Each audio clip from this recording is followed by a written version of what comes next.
Bom dia a todos, que a paz seja conosco. Nós retomamos na manhã de hoje o estudo do Livro dos Espíritos, particularmente no capítulo de número 9, encerrando a análise das questões que versam sobre a lei de igualdade. Eu iniciaria o nosso encontro me reportando a um romance que inclusive foi premiado com o prêmio Pulitzer em 1983. O romance, escrito por Alice Walker, foi depois levado ao cinema por Steven Spielberg e tem o título A Cor Púrpura. Em 1906, numa cidade da Geórgia, nos Estados Unidos, uma quase adolescente de nome Celie, interpretada brilhantemente por Whoopi Goldberg, é violentada pelo próprio pai. Deste ato insano, 2 filhos são gerados, dos quais ela vem a ser separada. Depois, vendida como escrava e companheira ao mesmo tempo de uma outra pessoa, ela vai nos dar uma lição de vida. O romance é, efetivamente, muito mais rico do que o filme, mas o filme, pelo tempo, pela temática, nos dá uma ideia muito próxima daquilo que hoje iremos analisar, porque a situação da mulher no início do século XX, em países como os Estados Unidos da América, em países europeus, no final do século XX, em países como o Brasil, e de maneira absurda, no transcurso do século XXI, em países asiáticos e africanos, ainda é uma situação de desigualdade em face do homem. O cunho machista faz com que, às vezes, seja necessário adotar posturas contra o tratamento dispensado às mulheres. E Kardec, um homem à frente do seu tempo e ligado aos assuntos que diziam respeito à nossa própria jornada evolutiva, não teve dúvidas de questionar os espíritos sobre esse gravíssimo problema que ainda não encontrou a necessária solução. Pasmem, mas há pessoas que ainda acham que homens e mulheres são desiguais. Há pessoas que ainda mantêm um preconceito acerca do assunto lastimável. E a prova disto está nas atrocidades de que as mulheres são vítimas, praticadas por criaturas que ainda estão longe de entender algumas das verdades que já nos é possível compreender e, com muito esforço, tentar aplicar. Vejam o filme, porque não resta dúvida de que na sua mensagem, Spielberg, que é bastante fiel ao texto de Alice Walker, mostra o drama daquela personagem, que não tenho a menor dúvida de dizer, ainda e infelizmente, é o drama de muitas mulheres reencarnadas na face da Terra. Aprenderemos hoje, e acho que este é o destaque das questões que nos compete refletir, que homem e mulher são situações provisórias, já que o espírito não precisa das expressões de natureza sexual, notadamente quando se eleva. Cada um de nós, que no curso da trajetória evolutiva precisa dar mostras da sua maturidade, tem a chance de optar por estar na reencarnação, seja num corpo masculino, seja num corpo feminino. Assim fazendo, para demonstrar a exata compreensão do papel que a cada um dos sexos compete na vida de mundos como o nosso. Portanto, se as experiências são experiências possíveis, se a doutrina espírita nos dá o caráter claro acerca do espírito, estar num corpo masculino ou estar num corpo feminino, longe está de nos permitir adotar posturas que não sejam a da mútua compreensão, a da solidariedade.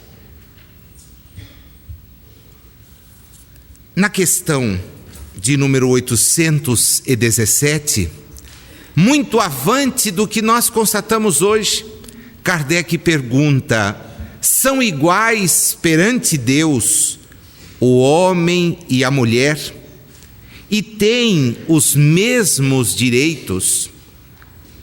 A resposta é óbvia e ela vem com uma pergunta.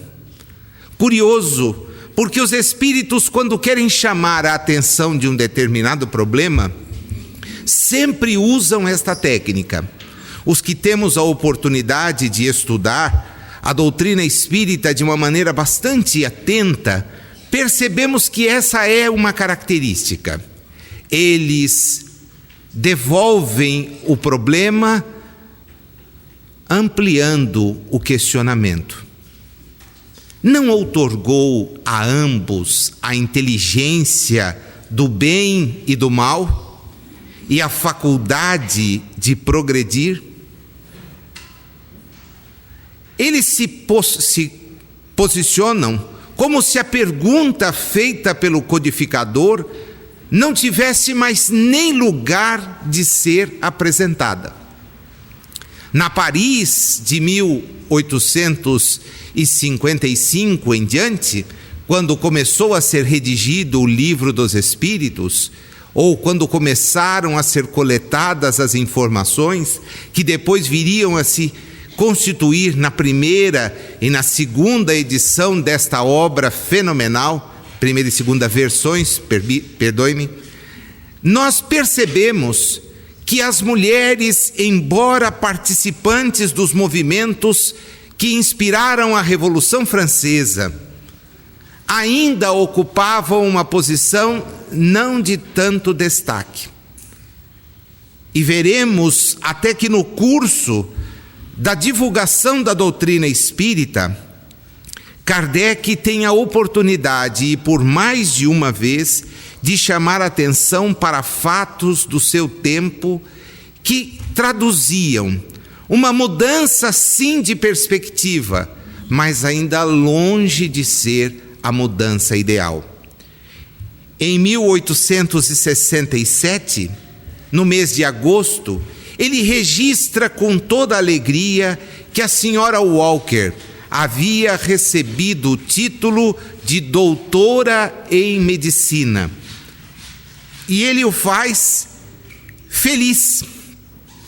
Homem extremamente consciente, espírito elevado, não conseguia entender por que é que a Academia Francesa, o centro do pensamento europeu e mundial, não aceitara ainda em seus quadros um membro do sexo feminino.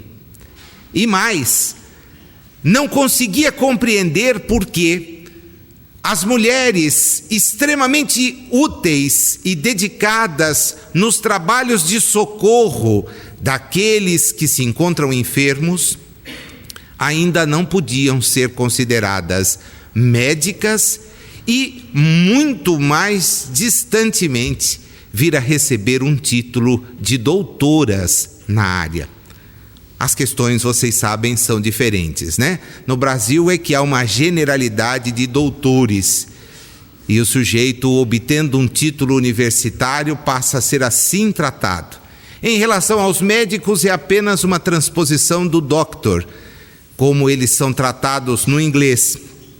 Mas nós temos uma população de doutores, quando sabemos que, na verdade, doutores são os que conseguem obter um título acadêmico de tal situação.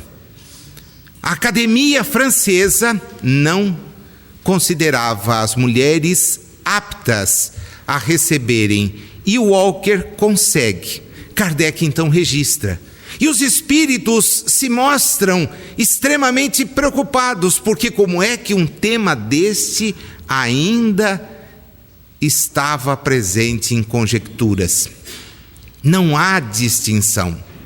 Sim, é bem verdade que há uma historinha daquelas múltiplas contadas nos livros antigos das histórias dos povos e que para muitos foram transmudados em livros sagrados, o que respeitamos, mas fazemos questão de pontuar, não corresponder à idolatria que em favor deles se mantém. Há livros que dizem que a mulher foi tirada de uma parte do ser humano. Está lá escrito: Deus, que houvera criado tudo, de repente resolve criar a mulher. E para fazê-lo, adormece o homem, retira dele um pedaço e faz a mulher. Incompreensível a narrativa. E não pela natureza da carne de segunda costela, mas sim pelo fato de quem houvera criado a lua, o sol, as estrelas, para fazer uma companheira precisa adormecer o sujeito. É essa teoria que também leva Kardec, no ano de 1866, a escrever um texto: As mulheres têm alma, porque retiradas de uma parte do corpo do homem, efetivamente elas foram vistas do ponto de vista teológico como não portadoras de alma. E isto na história da igreja é bastante longevo. Por volta do século XVI é que esta verdade, 17, é que esta verdade, entre aspas, acaba sendo eliminada e as mulheres passam a dispor de alma. Até lá era um problema sério. Onde colocar as mulheres quando morrem? Né? E surgiu uma questão muito grave: onde colocar a mãe de Jesus? Porque, afinal de contas, foi por isto que a história teológica disse que Maria foi assunta ao céu em corpo e alma, porque não dava para levar a alma, então teve que levar também o corpo, e assim quitar o débito. Quanta infantilidade! Quanta infantilidade da nossa parte. Somos nós, os espíritos que estamos na terra, que vamos criando essas teorias absurdas, que os espíritos então resumem na pergunta: mas não deu inteligência a ambos? Não os permitiu definir o bem e o mal? Como você que vem me perguntar sobre igualdade? Não há sentido nesta sua pergunta. Não há sentido. Ambos são, sim, iguais, destinados a evoluir, porque a situação provisória do corpo, então Kardec não se faz de rogado. De onde provém então a inferioridade moral da mulher em certos países? Do predomínio injusto e cruel que sobre ela assumiu o homem. É resultado das instituições sociais, do abuso da força sobre a fraqueza. Entre homens moralmente adiantados, a força faz o direito. E eu completaria um pouquinho só. A imoralidade perpetua este tipo de direito. A ausência da evolução, do ponto de vista do conhecimento de natureza moral, é que ainda permite que alguns tratem homens e mulheres como se não fossem absolutamente iguais.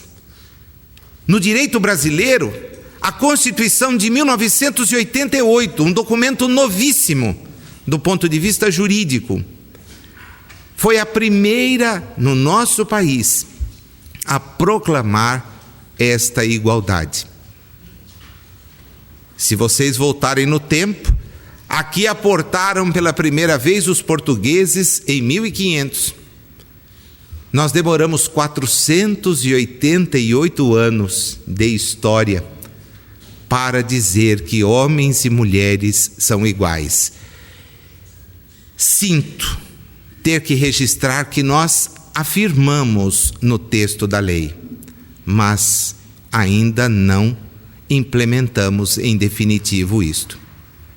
Afirmamos, mas não implementamos.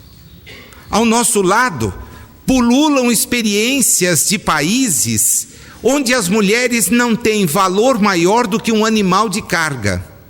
No ano de 2000, fazendo uma exposição aqui sobre o Dia Internacional da Mulher, eu me reportei a uma mensagem, a um texto escrito por Elinor Burke, uma articulista do The Economist.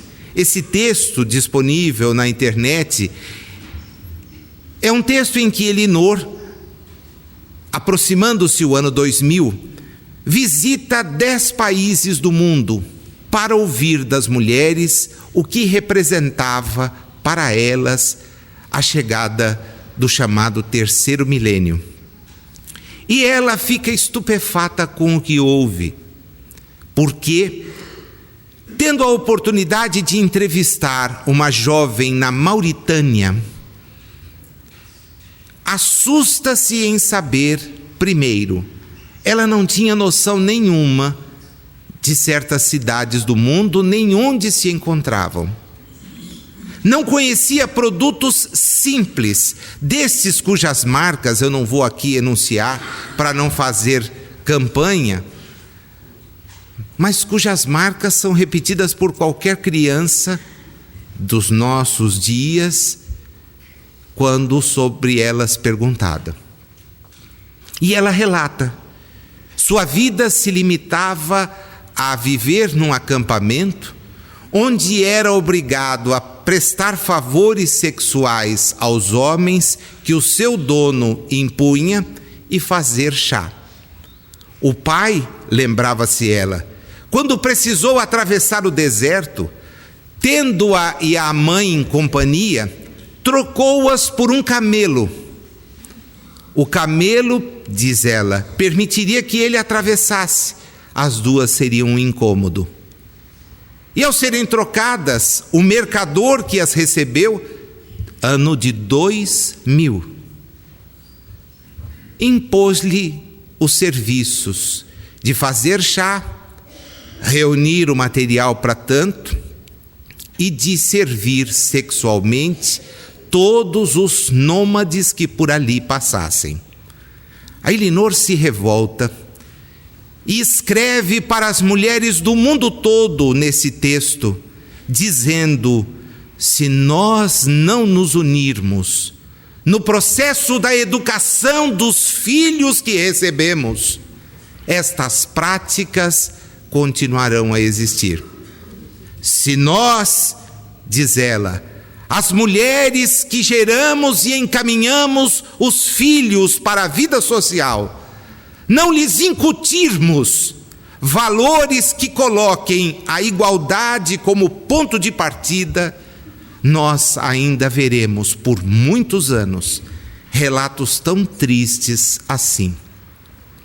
A força, esse predomínio injusto e cruel de que nos falam os espíritos, se constitui a raiz da manutenção de comportamentos tão execráveis, tão inadmissíveis.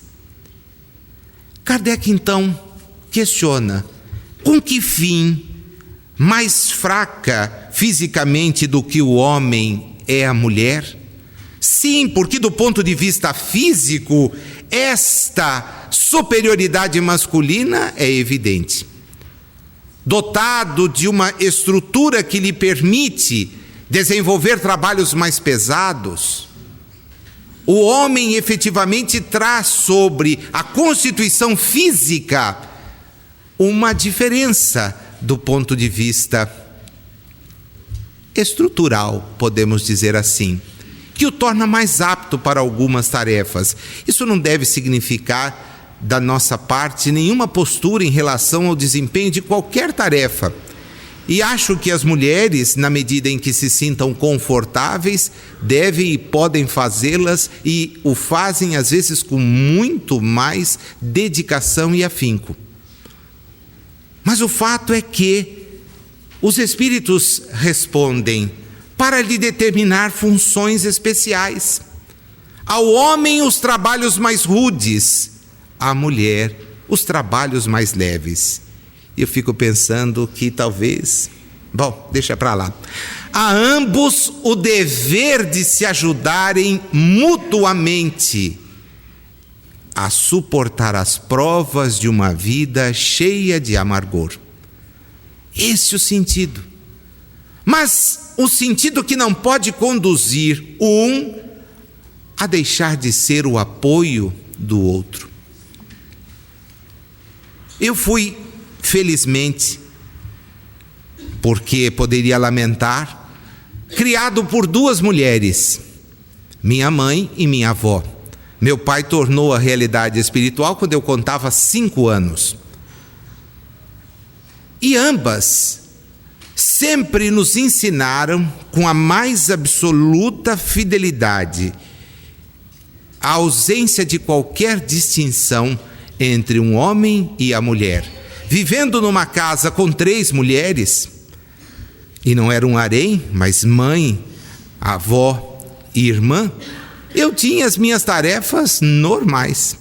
E vovó sempre educou os filhos a cumprirem as tarefas domésticas, dividindo-as. De maneira que não havia na minha casa, pelo menos, aquela história de que os homens vão para a rua e as mulheres para a cozinha. Todo mundo era obrigado a fazer tudo. E para surpresa de algumas namoradas dos meus tios, quando elas não entendiam aquilo e olhavam assim ressabiadas para minha avó, né? Por que é que eles não podem sair? Você está com pena? Estou, então vai lá e ajuda. Ele termina rápido a tarefa e vocês saem, né? E elas às vezes mostravam as unhas, ela dizia assim, então não reclama, primeiro ele vai aprender a fazer, vai entender que aqui todos somos iguais. A velhinha era fogo, nascida em 1910, um ano que evoca grandes coisas no Brasil, né? Coisas maravilhosas, deixa para lá. Nós tínhamos o nascimento do Chico, claro, não ia falar daquele time. O fato é que ela tinha essa postura extremamente clara de que não havia distinção. Mas às vezes eu deparo em casas hoje com pessoas que não pensam assim, não agem assim.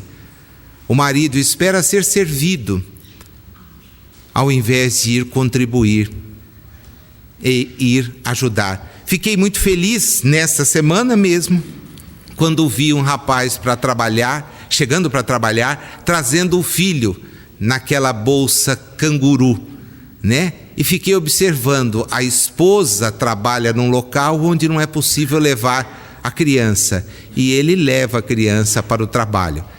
Aquela criança colocada ali, as sacolas tradicionais, né? Uma dúzia delas para levar tudo, porque criança usa tudo durante o dia e ainda fica guardando um pouco para depois. O fato é que estava ali essa demonstração, esta solidariedade, que longe de ser qualquer gesto nobre, é a mais absoluta necessidade. Temos que nos ajudar mutuamente. Na 820, a fraqueza física da mulher não a coloca naturalmente sob a dependência do homem? E sim, tudo bem, mas quem diz que quem recebe alguém para depender, para proteger, deve explorá-lo? Deus a uns deu a força para protegerem o fraco e não para o escravizarem. Esse é o sentido, o da proteção. Kardec registra então no comentário: Deus apropriou a organização de cada ser às funções que lhe cumpre desempenhar.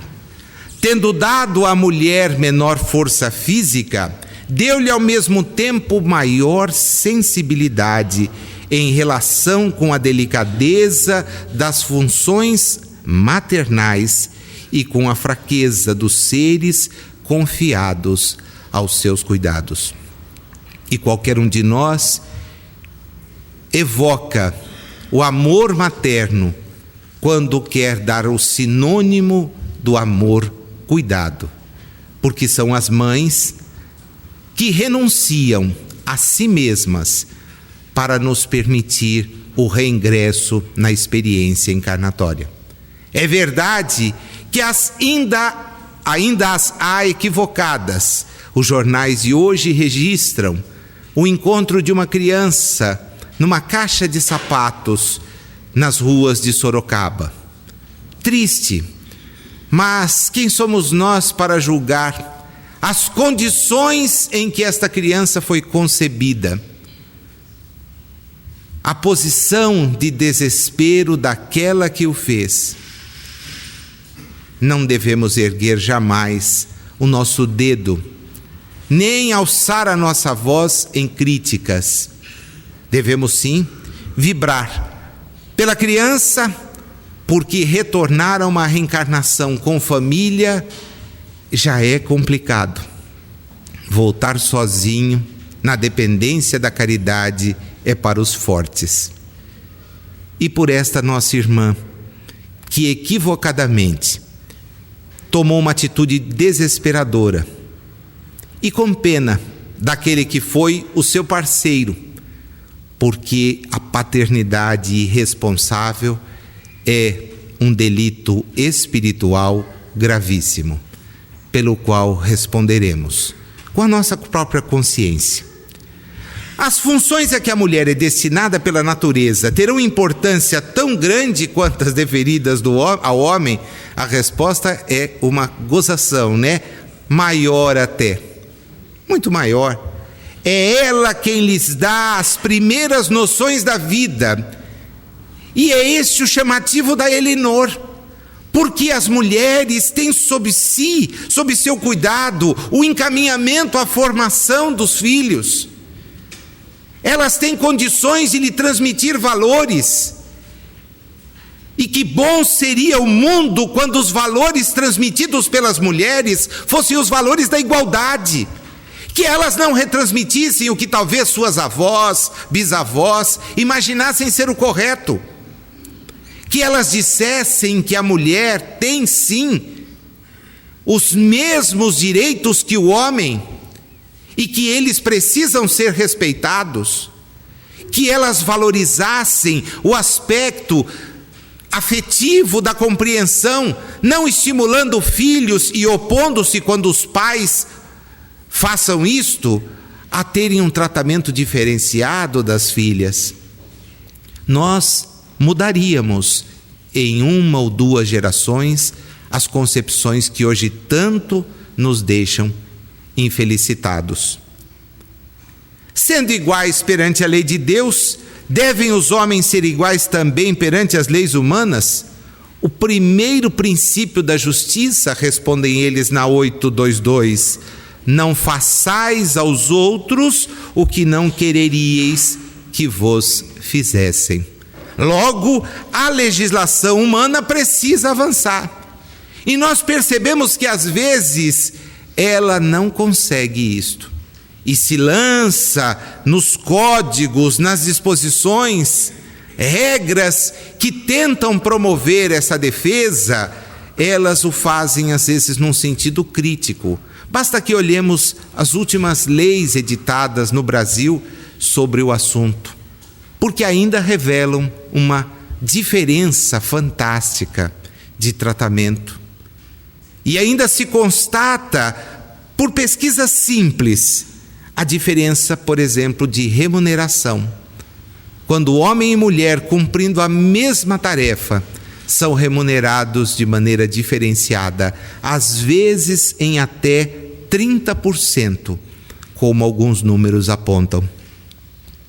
Assim sendo, emenda Kardec, para ser perfeitamente justa, deve consagrar a legislação a igualdade entre homens e mulheres. Os espíritos fazem um pequeno comentário no início da resposta. Dos direitos, sim. Das funções, não.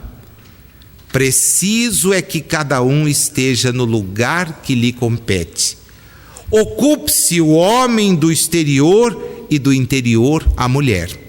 Aqui a gente imagina que o espírito foi de algum padre, alguém assim lá da época, né? Mas ele está olhando para a estrutura social do seu momento e talvez, nos avisando dos graves riscos que corremos na medida em que todos, homens e mulheres, nos entregamos a uma corrida desenfreada pelo ter, esquecendo-nos do ser. Acumulamos-nos de tarefas, de encargos, e cada um vai para um lado. Muitas vezes os filhos são deixados à criação de terceiro, à orientação de terceiros.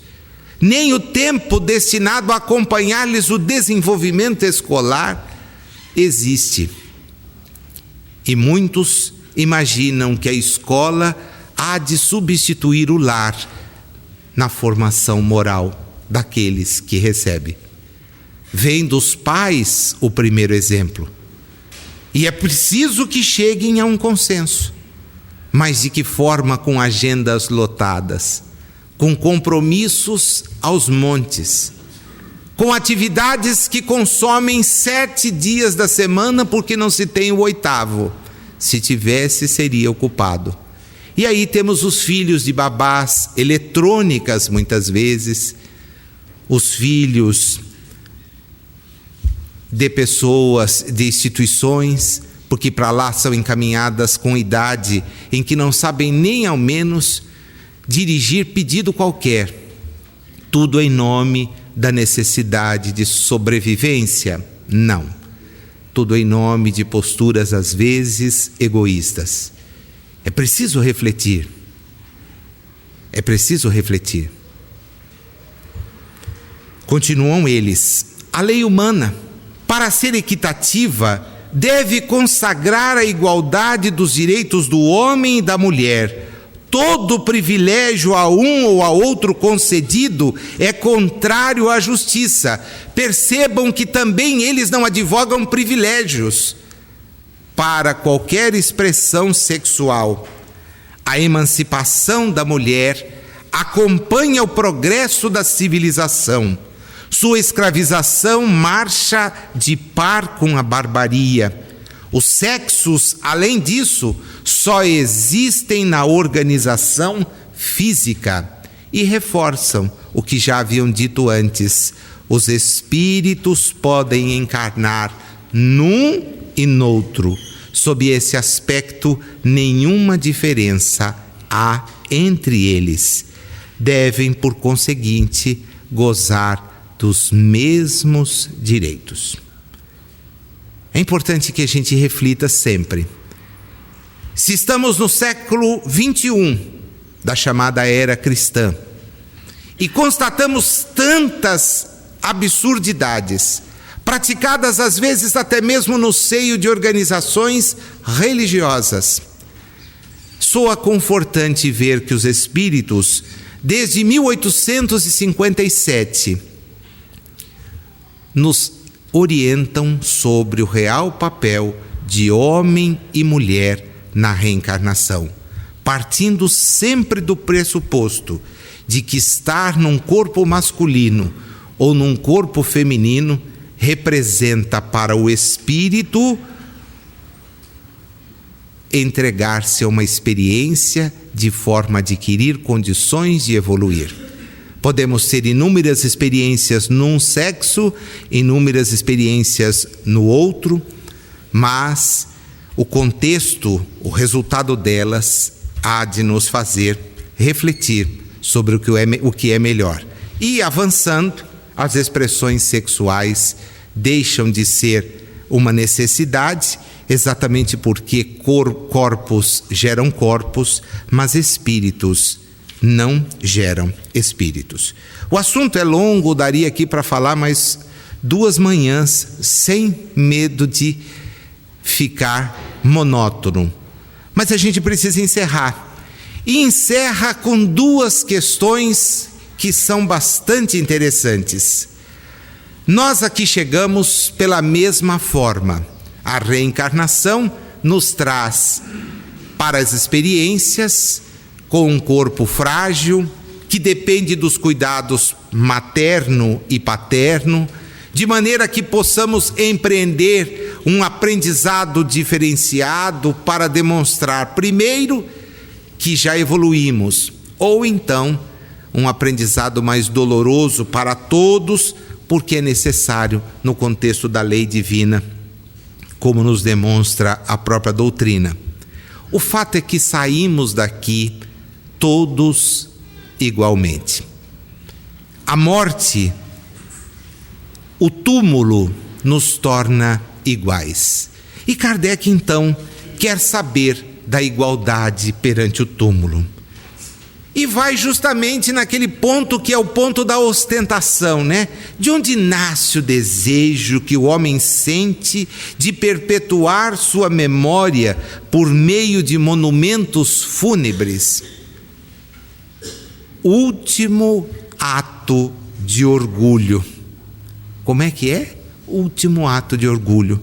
Mas a suntuosidade dos monumentos fúnebres não é antes devida, as mais das vezes, aos parentes do defunto, que lhe querem honrar a memória, do que ao próprio defunto? Mas é orgulho dos parentes, desejosos de se glorificarem a si mesmos. E aí vem uma lição fantástica. Sim, nem sempre é pelo morto que se fazem todas essas demonstrações. Aliás, isso é evidente, porque o morto não recebe uma prece. O sujeito morreu, acabou mesmo, a família esquece dele. Se deixou dívida, será lembrado um bom tempo. Se deixou patrimônio, esquece, né? Experimenta deixar um seguro de vida bom. Nossa, no dia do óbito será enterrado com várias coroas de flores. Depois pode esquecer, e ninguém vai nem lembrar. Vai, às vezes, dar aí essa construção imensa, né? Hoje eu sou bastante, assim, nesse assunto, às vezes até fica chato, a gente bate algumas teclinhas, mas nós chegaremos rapidamente à necessidade da cremação, por uma questão higiênica e etc., né? Mas aos que não querem passar por essa experiência, que a gente pode assegurar não é infernal, porque o espírito está desligado, os técnicos espirituais fazem esse trabalho, mas o sujeito que opta por um sepultamento, que pelo menos não seja em lugares discretos, né? Sem aquela demonstração de opulência, com túmulos que mais parecem pirâmides. Explicam aqui os espíritos. Essas construções são feitas por amor próprio e para o mundo, bem como por ostentação. Esse é o túmulo da família X, túmulo da família Y. Supões, porventura, que a lembrança de um ser querido dure menos no coração do pobre, que não lhe pode colocar no túmulo, sobre o túmulo, senão uma única flor? Supões que o mármore salva do esquecimento aquele que na terra foi inútil? Evidentemente que não. Portanto, se é possível que tenhamos uma visão, é esta, da necessária prática do bem, através da utilidade que pudermos ofertar a quem de nós se aproxime. Isto nos assegura o destino dos despojos que vamos deixar, pouco importa, pouco importa. Por isso a cremação, volto aqui, me parece uma saída super tranquila, até porque a gente quer que a pessoa ao desencarnar efetivamente desencarne e não fique ali passando por enrosco. O espírita fala do assunto, tranquilamente. O pessoal que não é espírita às vezes nos censura sobre isso. Ele termina o tópico perguntando: reprovais então de modo absoluto a pompa dos funerais? Não, se for para honrar a memória de um homem de bem, aí é justo e de bom exemplo. O túmulo, diz Kardec, é o ponto de reunião de todos os homens. Aí terminam todas as distinções humanas. Em vão tenta o rico perpetuar a sua memória, mandando erigir faustosos monumentos. O tempo os destruirá, como lhe consumirá o corpo. Assim o quer a natureza. Menos perecível do que seu túmulo será o quê? A lembrança de suas boas e más ações. Esta é a razão pela qual no nosso estudo da Lei da Igualdade procuramos chamar a atenção para certos valores, para certas questões. Vocês nos viram aqui abordar a questão do ponto de vista da riqueza, da pobreza, das aptidões intelectuais, da igualdade que se mostra diferente, que nos mostra as diferenças na medida em que uns progridem mais porque se esforçam mais. Agora temos todos um ponto igualitário de partida e uma destinação que alcançaremos na medida do nosso esforço. Para isso as lições não deixam de chegar. Esta mesmo da igualdade perante o túmulo talvez seja a mais clara. Nós já tivemos a chance de falar dela quando estudávamos as questões 320 e seguintes. E eu me lembro de, naquela data, ter chamado a atenção para o fato de que há sepulturas que estão nos cemitérios locais que ninguém visita, que ninguém se lembra. E isso às vezes causa no ambiente social uma certa repulsa, mas são hábitos que a pessoa aos poucos compreenderá. Porque o que vamos aos cemitérios homenagear? Corpos. Os corpos já não mais existem.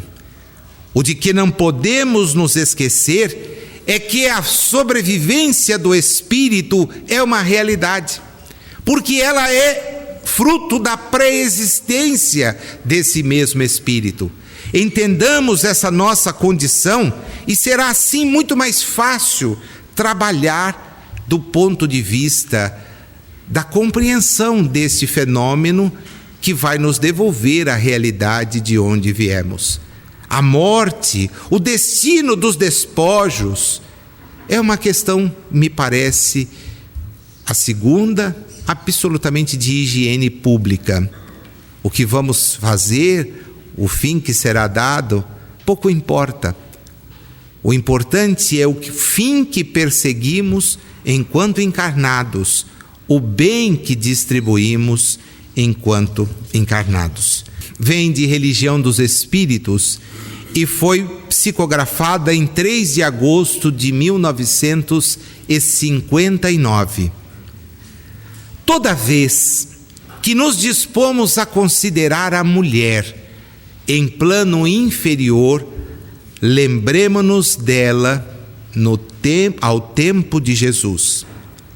Há 20 séculos, com exceção das patrícias do império, quase todas as companheiras do povo, na maioria das circunstâncias, sofriam extrema abjeção, convertidas em alimárias de carga, quando não fossem vendidas em asta pública. Ah, se Emmanuel soubesse da jovem da Mauritânia. Século XX, 2000 anos depois, a mesma coisa. Tocadas, porém, pelo verbo renovador do Divino Mestre, ninguém respondeu com tanta lealdade e veemência aos apelos vindos do Mestre. Entre as que haviam descido aos vales da perturbação e da sombra, vamos encontrar quem? Madalena. O mais alto testemunho de soerguimento moral das trevas para a luz. Entre as que se mantinham no monte do equilíbrio doméstico, surpreendemos em Joana de Cusa, o mais nobre expoente de concurso e fidelidade. Atraídas pelo amor puro, conduziam à presença do Senhor os aflitos, os mutilados, os doentes, as crianças. E embora não lhe integrassem o círculo apostólico, foram elas, representadas nas filhas anônimas de Jerusalém, aquelas que lhe demonstraram no caminho da cruz a solidariedade. Ali estavam, ali permaneceram, ali perseveraram, sem poder entender toda a crueza, toda a crueldade com que Jesus era tratado, foram solidárias no caminho até o Calvário. Mais tarde, junto aos continuadores da Boa Nova, sustentavam-se no mesmo nível de elevação e entendimento. E ele nos traz a lembrança de algumas figuras que estão nos textos das cartas paulinas e dos Atos dos Apóstolos. Dorcas, a costureira jopense, fez-se mais ativa colaboradora da assistência aos infortunados quando Simão Pedro lhe pediu concurso. Febe é a mensageira da epístola de Paulo aos Romanos. Lídia, em Filipos, é a primeira mulher com suficiente coragem para transformar a própria casa num recinto de divulgação do Evangelho. Lóide e Eunice, as parentes de Timóteo, eram padrões morais de fé viva. Entretanto, ainda que semelhantes heroínas não tivessem de fato existido, não podemos olvidar que um dia, buscando alguém no mundo para exercer a necessária tutela sobre a vida preciosa do embaixador divino, o supremo poder do universo não hesitou em recorrer a uma abnegada mulher, escondida num lar apagado e simples. Maria, humilde, ocultava a experiência dos sábios. Frágil como o lírio, trazia consigo a resistência do diamante. Pobre entre os pobres, carreava na própria virtude os tesouros incorruptíveis do coração. E desvalida entre os homens, era grande e prestigiosa perante Deus. Hoje, abnegadamente, Maria dirige nas zonas purgatoriais próximas à terra as atividades de socorro aos desesperados e aos suicidas. Camilo Castelo Branco, pelo trabalho de Ivone Pereira, nos relata que a legião dos servos de Maria não tem descanso enquanto não busca amparar estes que às vezes as próprias religiões condenam sem entender a dificuldade do gesto que praticaram. Maria, eis o motivo pelo qual, sempre que o raciocínio nos induza a ponderar quanto à glória de Jesus, o Cristo de Deus, recordando na terra a grandeza de nossas próprias mães, nós nos inclinaremos, reconhecidos e reverentes, à estrela de Nazaré. Que ela não cesse de servir-nos de exemplo, porque foi fiel a Jesus, entendendo a gravidade da sua missão, e até hoje, não tendo a necessidade de estar conosco, espírito elevado que é, nos estende os braços de mãe a nos demonstrar todo o amor que alguém pode devotar a outros que não são seus filhos, mas são todos filhos do mesmo Pai.